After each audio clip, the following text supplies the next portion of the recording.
All right, welcome to this evening's episode of Exceptional Circumstances for Exceptional Learners. Are you even listening to me? Conversations about being an adult stutterer. And the reason we are talking about this tonight is because this is a topic that is very close to my heart as somebody who has been a stutterer her whole life.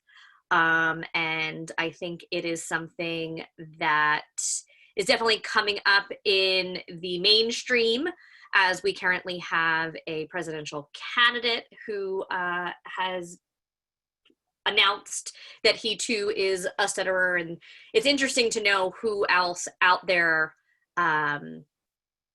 may stutter. And so we're also joined today by someone from the National Stuttering Association, which I'm very excited to introduce to you later in the presentation. Those of you who are popping on to join us, please feel free to be a part of the conversation. There will be time for us to share experiences and whatever you're comfortable with. So this is the 11th episode of Exceptional Learners. It's interesting because when I started with this and Steve proposed the idea that I run my own show, I kind of got off the phone with him and just started laughing. While I know that there's a lot that I have to share with the special education community and I'm passionate, never in a million years did I think that I would be a person that is reaching out to others and hosting a web show. Like, this was beyond me. When people see me, they don't see me as a stutterer. I'm just a person. But for me, it's always on the top of my mind. So I include it in the very long list of invisible disorders, things that we cannot see, but that affect others on an everyday basis. And it really makes you kind of think and see things beyond what is just on the outside. So for example, I have this picture of me out in the jungles in Hawaii. I look like I'm having a great time. I'm super excited. What you don't know is that I had just broken my toe and had to hike down that same hill in the mud without my shoes on. And that is a look of, while I was going for fierce, it's actually pain. And I was trying to hide it because I didn't want to ruin the fun with my cousins.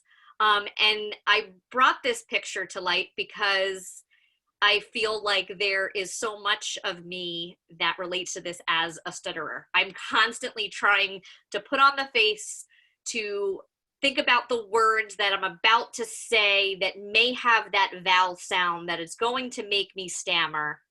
And so it's been a really interesting position because, you know, being a stutterer, you would think I would hide behind a computer, but what do? I decide to become a teacher where my profession is literally talking constantly. And for whatever reason, I've never shied away. I just keep going. It wasn't until I saw this quote, and I forget where it was. It might have been on an Instagram. But people who stutter have the unique opportunity to teach the world to listen. This really hit home for me. I titled this, "Are You Even Listening to Me?" Because so much of my life, I feel like when my stuttering is at its worst, it's when I'm excited, it's when I'm anxious, it's when maybe I didn't get a good night's sleep. And I've always felt like I've had so much to say. And I feel like people would just hear me stammer and they would assume that maybe I didn't know what I was talking about. People assume sometimes that people with a stutter, maybe they're coming up with a lie because it's taking them a long time to get there. Sometimes I speak too quickly because I just want it to be over. And I constantly tell my students, listen, if I'm talking too fast, please tell me to slow down. And, tonight I usually have like my double screens and I can see who's in the crowd.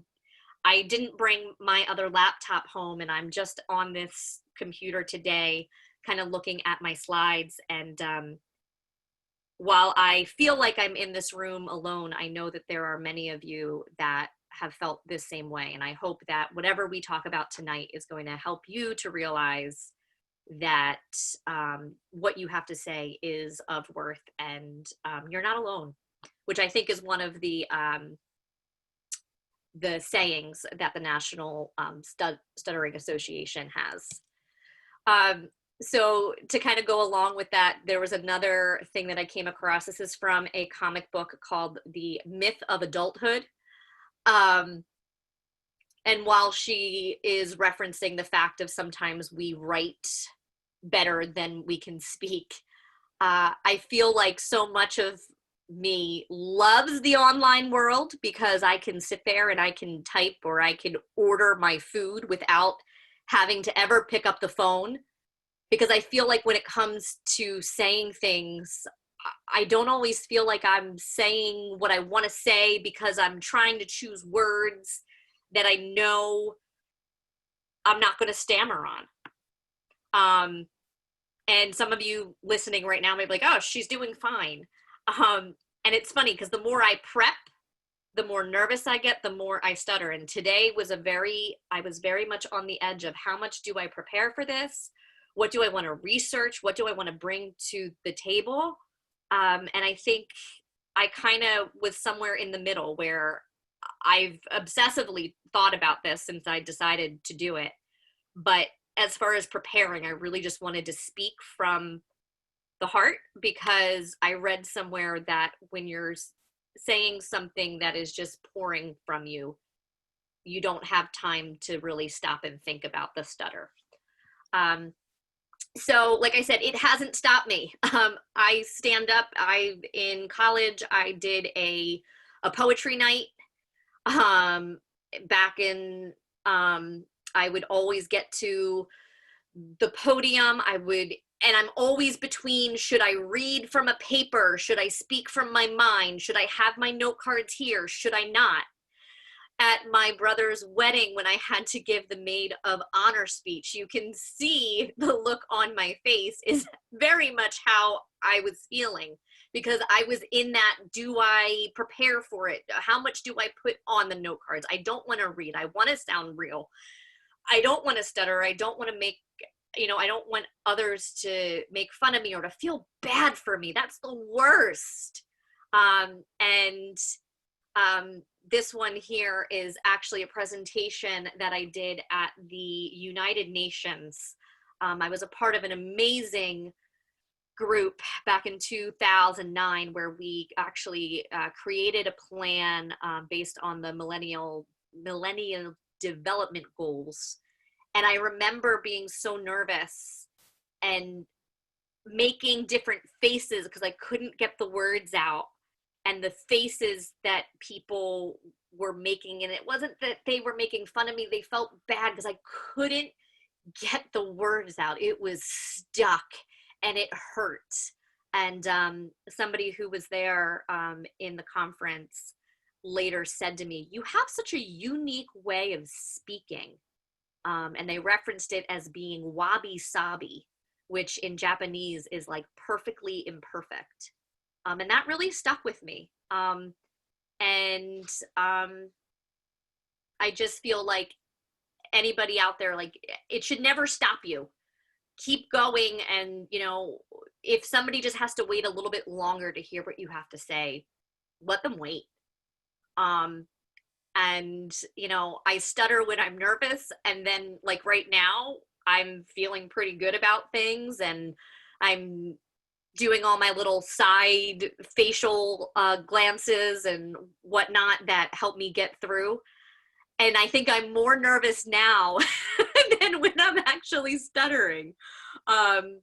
So it's always on your mind, even when it's not present. So like I said, it hasn't stopped me. I've been able to get awarded for the leadership. I'm here with you now. Believe it or not, one of my favorite things to do is the theater and the arts. I think because sometimes I know as a child I would use a baby voice because it helped me not to stammer as much. But once you get to like age 12, it's not that cute anymore. So I think it's interesting too, the things that we kind of do to hide or to overcome, I guess is the better word. So I'm going to stop there. That's about me. That's why I'm here tonight. I would love to introduce Steve and anyone else who is out there who would like to speak up. So Steve, thank you for being here and on such short notice. The National Stuttering Association was not something I knew existed until a few weeks ago, which I'm kind of embarrassed to say. And it's really comforting to know that there is, it seems like like this summer you guys had a really big conference, and I was watching that and listening to people speak, and it was just so empowering. So I would love for you to speak about that a little bit as well. That's awesome. Yeah. Hi everyone. My name is Steve Ernst. I'm 28. I live in Denver, Colorado. I am originally from Maryland. I graduated from college about 6 years ago. And since then I've been working for a nonprofit called Focus, where I help to plan our annual conference. So we actually just had 17,000 people in Indianapolis a year ago. So I was one of 5 planners that made the conference happen. But then I'm also on the board of directors of the National Stuttering Association as of March 2020. So about 6 months ago now. Interesting time to make a transition. Yeah. Yeah, it was super funny. So I am a co-chair of the family programs for the NSA. And so me and my other co-chair just handle all of the programs for kids, tweens, and teens who stutter. And so I was planning on visiting a couple family chapters that are local in my area, but then immediately as I took the position, COVID happened. So I've been able to join for some Zoom chapter meetings, but it's just not the same. Yeah, so we have an annual conference every year, which is how I got involved with the National Stuttering Association. So my first real experience with the NSA was attending the annual conference in Fort Worth in July of 2011. And so I've been attending that conference ever since. And then from there, I got involved in some local chapters, and I made some friends both locally and nationally. And then this year, because of COVID, we moved the conference online. And we had like a record number of participants, and it was just wonderful just to connect with people that couldn't come because of different, like cost or time off and things like that. But now there's so few barriers to participating in a virtual world that they could attend for an hour or a day or the entire conference. So yeah. It was awesome. It's an interesting thing too, because there are so many opportunities to connect right now.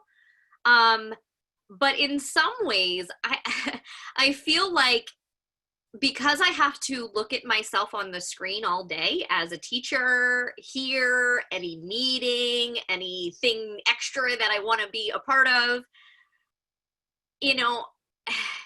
it's intimidating.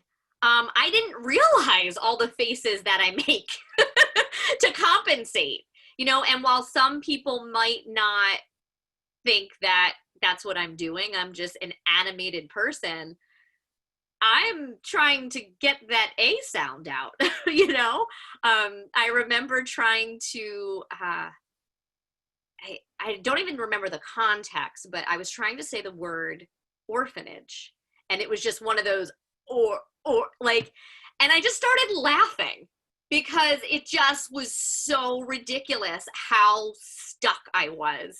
And that's kind of how I've overcome a lot of things is to laugh at myself. But that's not always productive, especially because a lot of times, stuttering in movies are, get out with it, say it, Porky Pig. Like, it's not a, people often are making fun of it not for positive things, and it's interesting what we internalize and what kind of comes out. So I'm curious, how does the National Stuttering Association kind of handle things like that? Do you deal with issues that come up in the public forum? We have certain things that have come out with politics, people making fun of certain things and stuttering, and I feel like there's such shame, and like you want to hide it, and God forbid you're applying for a job and they find out you stutter. Like, you can't hide it, it's who you are. But yet there's this like need to like suppress it, so I don't know. I'm curious what your comments on that might be. Yeah. So a lot of what the NSA provides is just a wonderful community of people who stutter. And so for our in-person conferences, there's about like 600 to 800, 900 people that attend, and like the majority of those people stutter.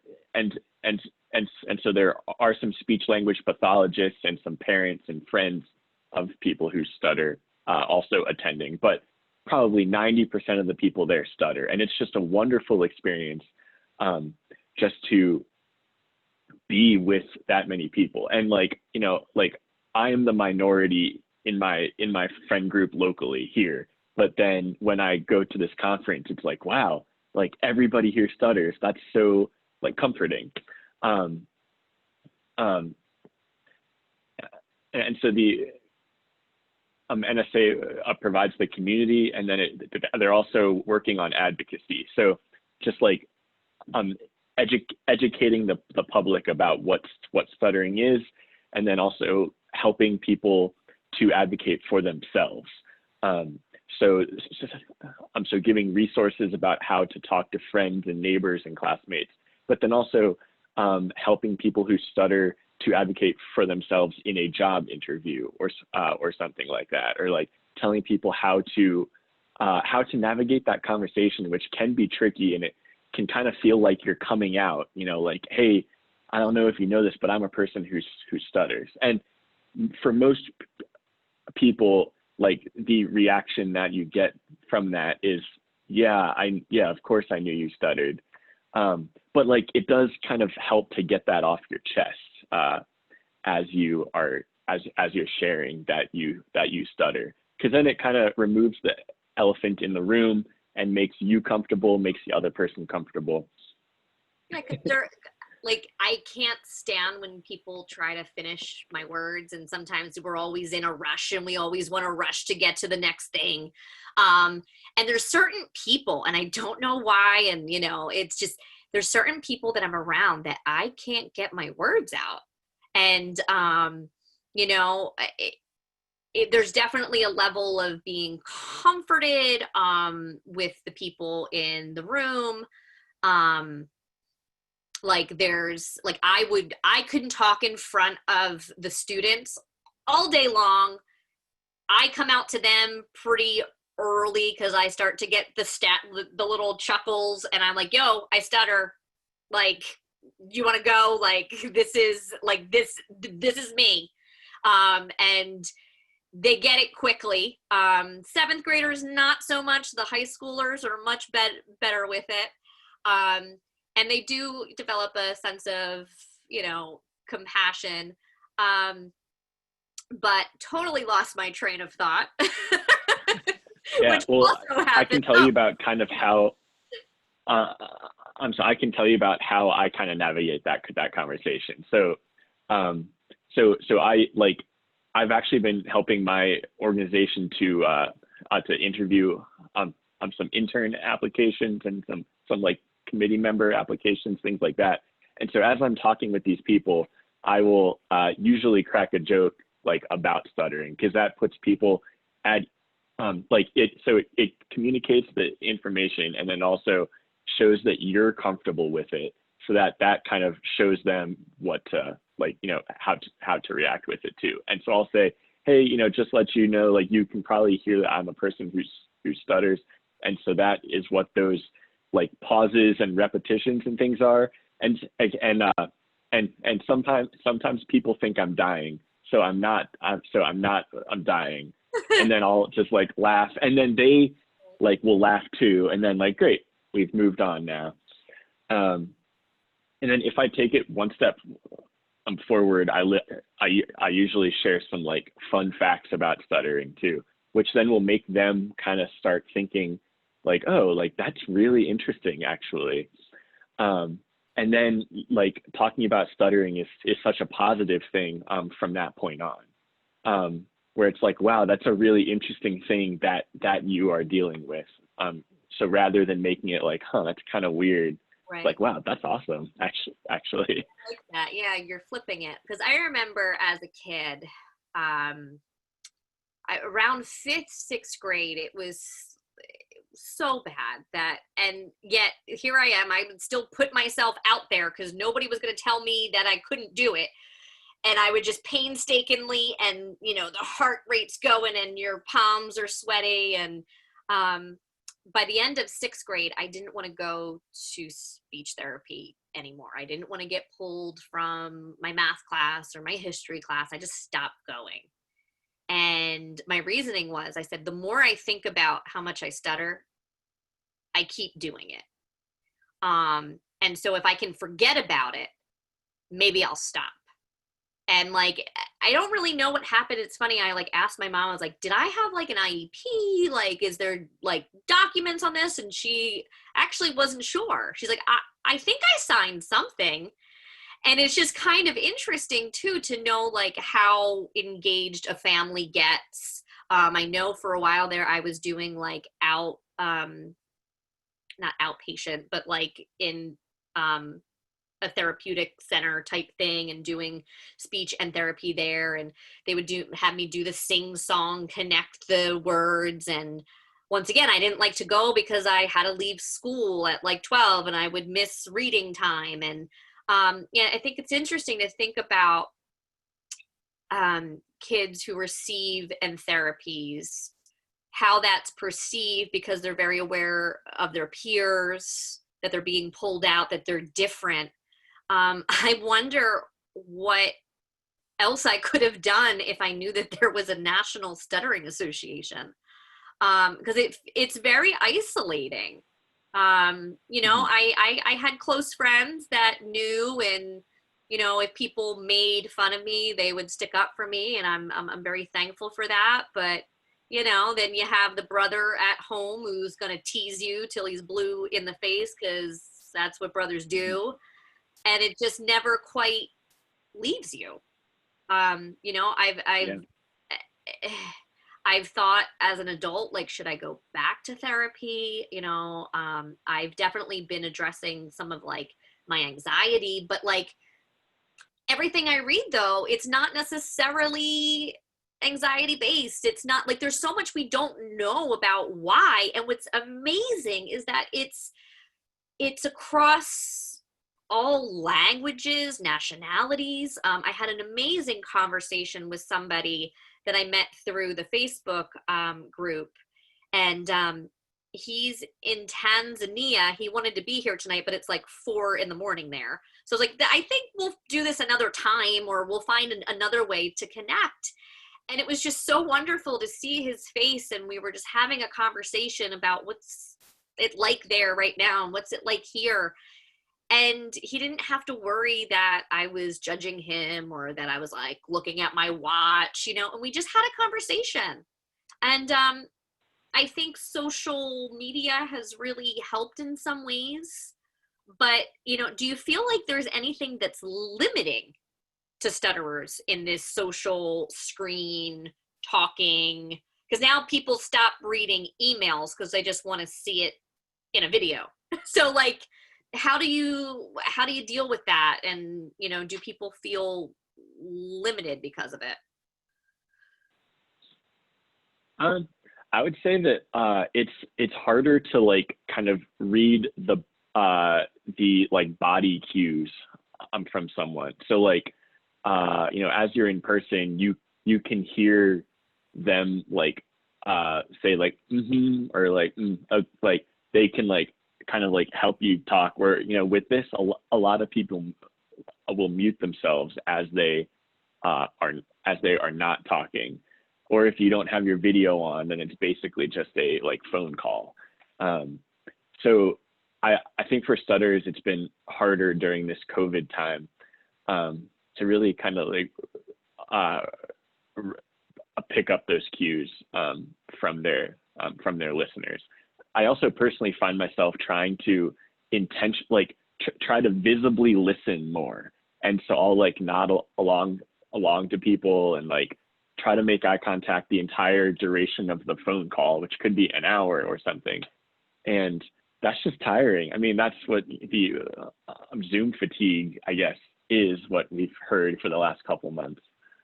Yeah, it's Zoom fatigue, but it's email fatigue too, because I want to talk to you, but I also don't want to read that, but I need to read that, so I don't have to talk. It's just it's all a lot right now.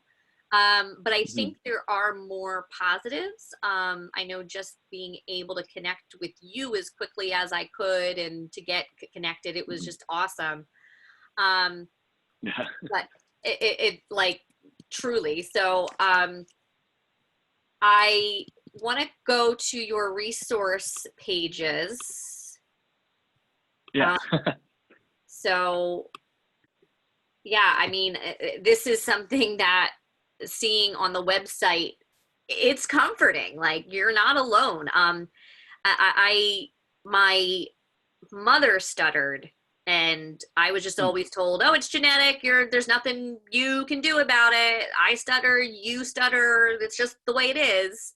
And it's nice to know that there are things that you can do, and that it's not something you have to cure and make go away forever. That it is just a part of you, and that there's others, and there's things that you can do. And you know, I hope that anybody watching, if they have a loved one, that they can connect and understand it a little bit more, and not try to make them be someone that they're not. And I think it's funny that you like said like it's like a coming out. Like for me right Mhm. now, this presentation was almost like, hey, like I'm gonna talk about this thing that everybody already knows about me, but I've never actually said out loud. Mhm. So Yeah. Yeah. Like, uh, it's it's really exciting the vast number of resources out there for people, and so this is just a handful of the resources that are available through the National Stuttering Association. There's like tons more, but these are actually the ones that jumped out at me right now. And so like so first, my headline on this page is the website westutter.org. That's where you can find information about all of this. So first off, there's the NSA at Home conference, which happened this past July, but now many of the talks and workshops are available online. I was actually involved in a few of them because I've been a part of the NSA for 10 years now and on the board. I got to host an open mic uh, um, event where there were about like I think 150 people in a Zoom call, and we all took turns, just like, hey, if you want to say something, go for it. And it can be getting something off your chest.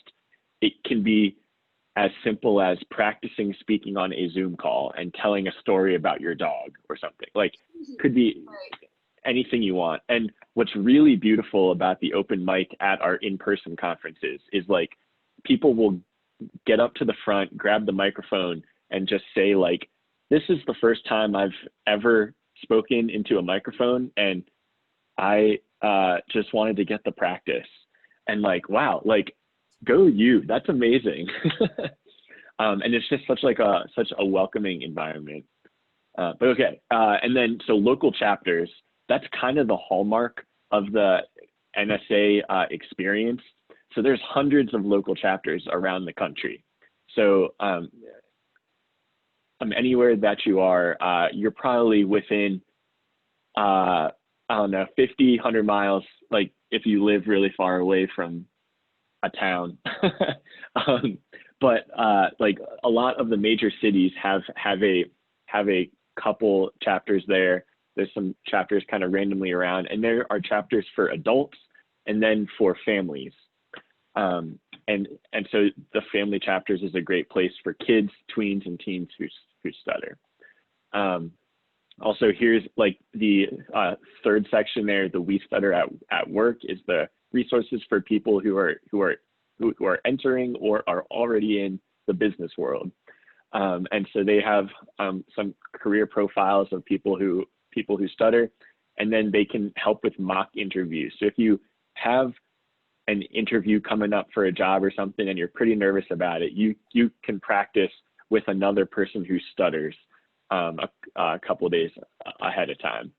And finally, there was a big response after our virtual conference in July. So now we've come up with NSA Connect, which is kind of a Zoom call that's like targeting different segments of the population. So the next one coming up is understanding your child who stutters. And so that's specifically for parents of kids and teens who stutter, and just how to better support them, what's actually happening, and how to find resources. So that's like just a handful of the things that the National Stuttering Association can provide, and it's great. Now, are there any international chapters or any pursuit to, because I know that the one of the Facebook groups that I got to be a part of this summer, because I was like, I'm doing this thing and all I'm thinking about is stuttering, and like I need to like really think about this a little bit more. There's a lot of people, you know, from around the world. Like there's a I've talked to several people from India. Like I said, I talked to Kombi from Tanzania. You know, do you know of anything international? So there are multiple different other national stuttering associations of those other countries outside of the United States. Like there's the British Stammering Association. I've heard of that. Plus there's a couple international organizations too. But what's really cool is there's International Stuttering Awareness Day, which is coming up in just a couple weeks. And so there's the International Stuttering Awareness Day conference, which is like a couple week long conference. It's mainly just a website based thing with some articles and pre-recorded videos and things like that. But that's coming up on October 22nd, and all these organizations push advocacy on that day. So like speaking up to your friends or coworkers or classmates or whatever. And there's lots of virtual events planned, like some charity 5Ks and some webinars, and like, you know, wear a stuttering t-shirt day. Yeah. Things like that. So yeah, we're excited. It's exciting to be connected even in this disconnected world right now. You know, I feel like there's such an opportunity to kind of gather in this format. Wow, that's so cool. I've been so in the dark with all of this. I think a few years back when I really was having a tough time, it was like a really bad year, a lot of stress, it was really tough for me to even do my job. My day-to-day was it was rough, and I would just come home and you're exhausted and it's just a lot. So like I picked up a few books here or there. And like I said, it's interesting just, like, well, we don't really know the cause. You could try this. I don't know. It's just deal, but I did come across a few things that were really helpful for me. Um, so just, whether it's a book or a movie that actually does like a great job of not just making fun of it, but actually showing like what it feels like, what it sounds like. One of the first books that I read was called Out With It, How Stuttering Helped Me Find My Voice. That was by Catherine Preston, who has gone on to create a foundation, which I just found out like last night as I'm like putting this together and trying to find my actual copy of the book, which I did not find. But, just hearing her thoughts as a child and what it sounded, what it felt like for her. And I remember her talking about different support groups, and like I reached out to try to find one around here, but I could never make it, and this and that. And I just kind of read it, internalized it, and I moved on. The other book that I came across was by Lee Lovett, Stuttering and Anxiety Self-Cures.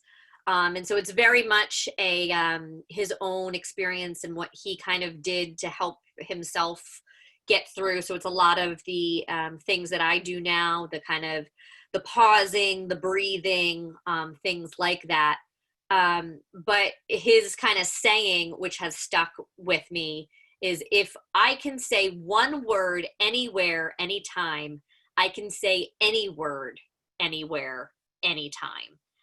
Because, a lot of times I'll practice in front of a mirror and, or in the car, I know what I'm going to say and how it's going to come out. And I'm, doing the visualization of what I want it to be like. And then I get up there and it's like totally not what I want. I think in this setting, the reason why I've been doing better is because I'm in my own home. I have the comfort of the people around me. I'm not in the microphone where you're hearing the weird reverb of your voice come back at you. So I feel like it's been very an interesting process, and it's helping me to kind of overcome some of those things. Because if I can do it here, why can't I do it on the microphone? So, and then That's so interesting.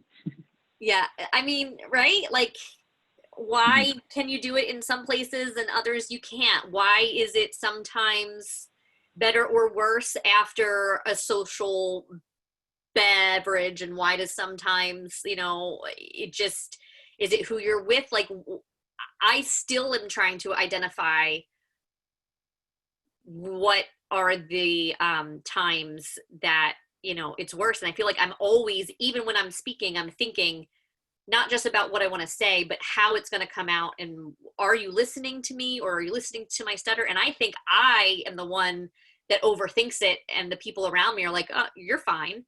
But it's just constantly there. They do a really good job. Came out in 2016. It was actually an Oscar winning short called The Stutterer. If you haven't seen it, it's about 13 minutes long. It's on YouTube. But his own, what he goes through and processes just to say simple phrases, I just related with it so much. And when it came out, it really made me kind of think like, wow, this is so cool that this is, kind of out there. Of course, back in 2010, I believe, King's Speech kind of was out there, and, you can see that it doesn't mean that you're of any social class if you can't, if you have a stutter, and that, I know that it gets mixed reviews in the stuttering world as far as how things were handled. But at the end of the day, like, he was able to speak. And it's nice to see things that normalize it in such a way.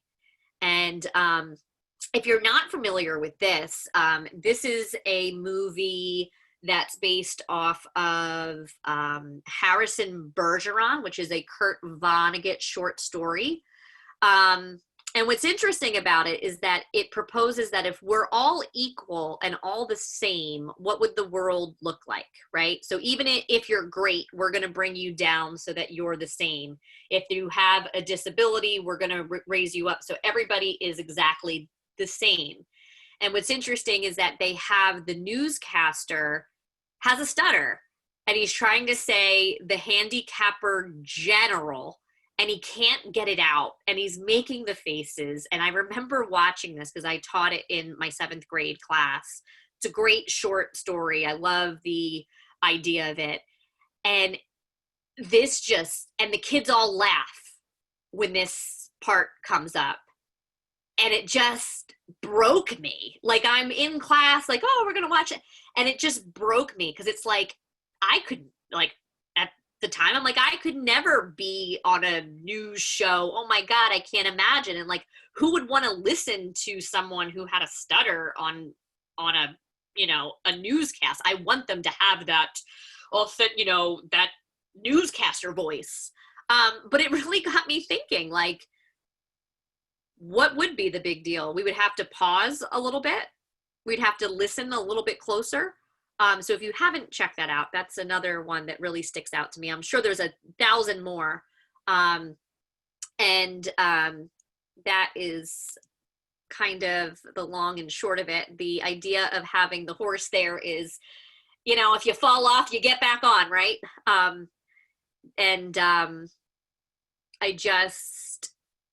I don't know. I was curious to know how I would feel after this. I'm curious to always know the feedback because and people watch it after it's recorded. My hope is that anybody who isn't sure how to help their child, a spouse, that you realize that there is a network, and that sometimes we don't have, like, I think as an adult you start to realize that you don't have to be perfect. You just have to put yourself out there, and the more that we try to do something in a perfect way, I think the more we mess it up. So sometimes you just have to go for it. You just gotta jump in. You gotta get back on the horse and find your people, find your community, find that thing that you're passionate about that you can speak about at length without a stammer. I don't know. It's this has been really great for me. I personally, this was a very selfish show, I felt like, because I was like, I want to talk about like this thing that's been on my mind for years that I've never really talked about. And I just am so grateful to have you here today.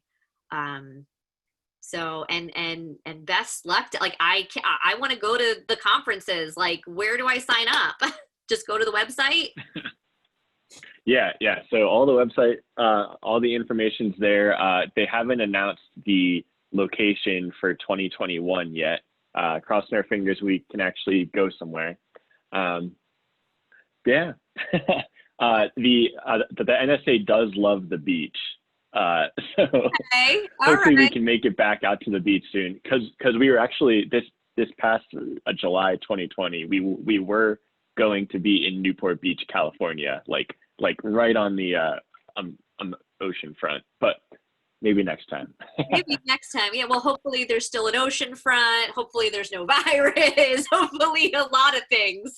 But that sounds wonderful. And just to know that there is so much information out there. All it takes is typing something in, connecting with a person. If there's anything that Learning Revolution can assist with to get the word out there. We primarily, our audience is teachers, librarians, parents. A lot right now, our focus has been people that are trying to kind of switch to this kind of homeschool vibe. And when you do that, you know, sometimes you lose those supports that are provided in a public school setting. So knowing where to go, knowing how to access that, and knowing that there's a community that wants to connect. I think I have to say the people that I did connect with through this kind of, and talking about this show, kind of the side conversations that you have that lead up to it, people were eager. You know, I'm excited to know that, you know, and I hope that maybe this could be something that we do, you know, if there's an event that we could kind of join forces with, I think that that would be awesome. Just to get the teachers to understand. I think sometimes when we have a student that has a stutter, I think there may be some people out there that assume things. And that advocacy piece is so important. You know, it's not because, you know, parents think, oh, my child stutters because I'm a bad parent. No, like that's not why. You know, somebody is stuttering because there's abuse at home. Well, there might be some link to trauma somewhere, but that's not a number one cause. Do they, like, has there been a number one cause for stuttering? I know I haven't come across it. So there are lots of researchers looking into the root cause of stuttering, and they have traced it to it being a genetic thing. But as far as I've heard yet, they haven't found the exact gene that causes it yet. But I think they're getting close, to be honest. And there's frequently like some research symposiums and things like that where all the stuttering researchers from around the country and around the world can come together to share their findings. So I personally feel like we're close. But when I think about it, okay, so now I know that I have this gene. Okay. You know, like, would I change anything? Would I, you know, like, I think that it's brought me down an interesting path, you know. Like I said, like I never thought in a million years, like when he's like, well, I think you should do the special education show. And I was like, that's a great idea. And then I get off the phone, I'm like, I gotta think about this, you know.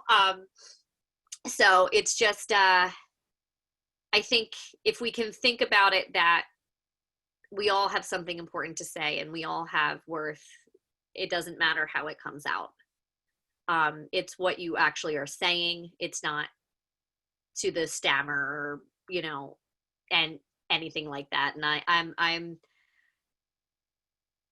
I always get the like with the current political race, you know, with, you know, oh, well, don't you connect with this person or that person? Like there's a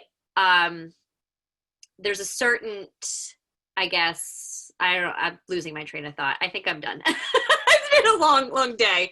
But yeah, once again, thank you so much for everything. And I hope to meet up again. Yeah. Thanks so much for hosting. All right. Take care. Okay. Bye.